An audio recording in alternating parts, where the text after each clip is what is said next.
over to News Desk.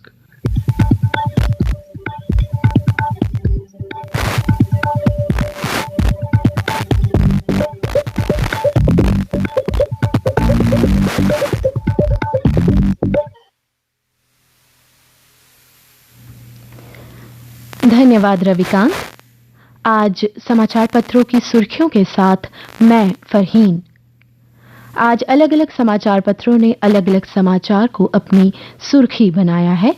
एक पत्र की सुर्खी, जम्मू कश्मीर में कोई पार्टी दफा 370 बहाल नहीं कर सकती, कहा जम्मू कश्मीर के पूर्व मुख्यमंत्री गुलाम नबी आजाद ने। हम वोट के लिए जनता को बेवकूफ नहीं बनाएंगे, क्योंकि सच्चाई ये है कि संसद में 2/3 बहुमत वाली सरकार ही इसे बहाल कर सकती है।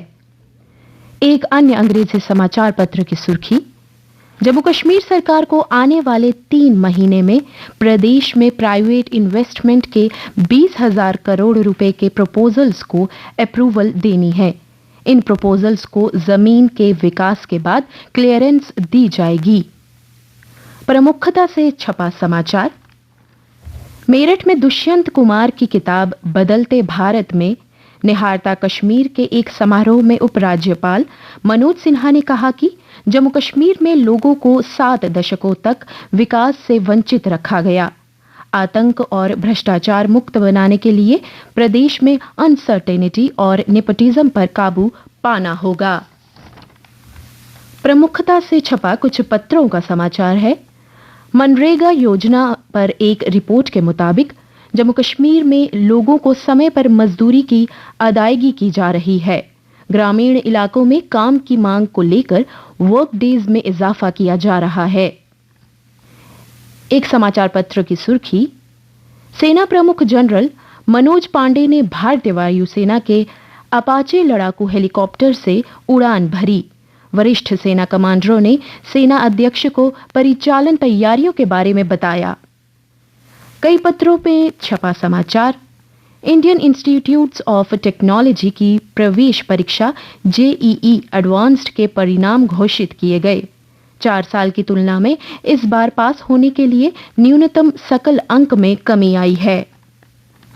जम्मू यूनिवर्सिटी के प्रोफेसर की आत्महत्या से जुड़ा समाचार, यूनिवर्सिटी एडमिनिस्ट्रेशन ने स्पेशल इन्वेस्टिगेशन टीम को सौंपा छात्राओं का शिकायती पत्र और वीडियो व डीवीआर। विशेष जांच दल आज यूनिवर्सिटी कैंपस में छात्राओं और कैश कमेटी के सदस्यों से भी पूछताछ करेगा। पत्रों में प्रमुखता से छपा समाचार, असम के बांस से जम्मू में तैयार हो रहा दशानन का 60 फुट लंबा पुतला। बुराई पर अच्छाई की जीत का प्रतीक पर्व दशहरा कोविड के 2 साल बाद इस बार बड़े स्तर पर मनाने की तैयारी चल रही है। कोरोना से जुड़ा समाचार, जम्मू कश्मीर में 10 जिलों से 52 नए मामले सामने आए। जम्मू संभाग में 11 और कश्मीर संभाग में 41 मामलों की पुष्टि हुई है।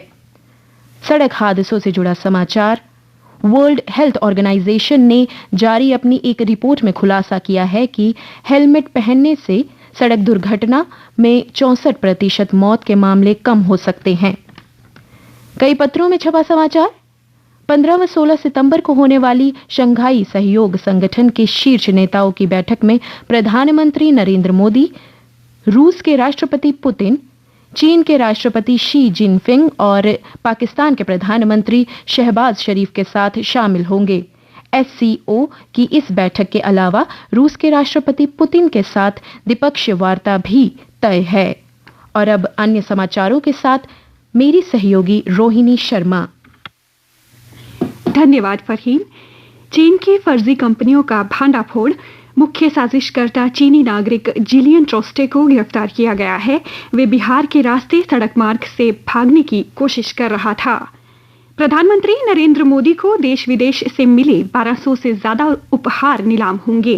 नमामि गंगे मिशन को जाएगा पैसा।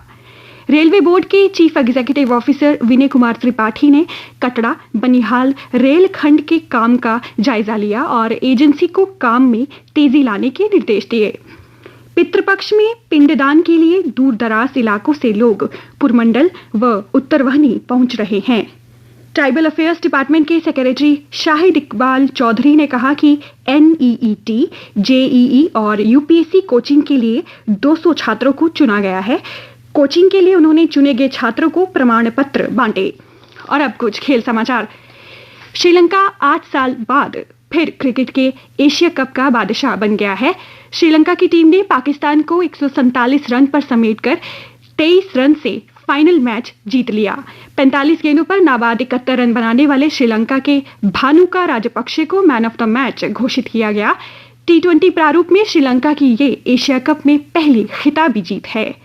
टेनिस में विश्व की नंबर 1 खिलाड़ी पोलैंड की ईगा स्वियातेक US ओपन की नई मल्लिका बन गई हैं। उन्होंने शनिवार रात को आर्थर एश स्टेडियम में ट्यूनीशिया की ऑन्स जेवियर को हराकर पहली US ओपन और करियर की तीसरी ग्रैंड स्लैम ट्रॉफी जीती। स्वियातेक की इस वर्ष की ये कुल 57वीं और लगातार 10वीं WTA खिताबी जीत है। 36वें राष्ट्रीय खेलों का आधिकारिक कार्यक्रम जारी कर दिया गया है। टेबल टेनिस की स्पर्धा 29 सितंबर को होने वाले उद्घाटन समारोह से पहले ही आयोजित कर ली जाएगी। इनका आयोजन 20 से 24 सितंबर को सूरत में किया जाएगा। विश्व चैंपियनशिप की तिथियां राष्ट्रीय खेलों से टकराने के कारण ऐसा किया गया है। भारत के जेहान दारूवाला ने शानदार कौशल दिखाते हुए रविवार को फॉर्मूला 2 के फीचर रेस में सत्र की अपनी पहली जीत दर्ज की। इस सर्किट पर उन्होंने 6ठी बार पोडियम हासिल किया है। रियल मैड्रिड दुनिया की सबसे कीमती फुटबॉल टीम। फोर्ब्स ने जारी की सबसे कीमती 50 टीमों की सूची। अमेरिकन फुटबॉल क्लब डलास कॉबॉयज 628 अरब रुपए के साथ टॉप पर। दुनिया में समुद्र तल से सबसे ऊंचाई पर आयोजित मैराथन का रविवार को समापन हो गया। ठंडे मरुस्थल लद्दाख में 7 से 11 सितंबर तक चला ये आयोजन, जिसमें 20 देशों से करीब 6000 धावकों ने भाग लिया। और अब मौसम विज्ञान केंद्र के अनुसार आज जम्मू संभाग में गरज चमक के साथ हल्की वर्षा होने की संभावना है। कल का अधिकतम तापमान था 31.7 डिग्री सेल्सियस और कल रात का न्यूनतम तापमान था 25 डिग्री सेल्सियस। आज सूर्यास्त 6:41 पर होगा और कल सूर्योदय 6:14 पर होगा।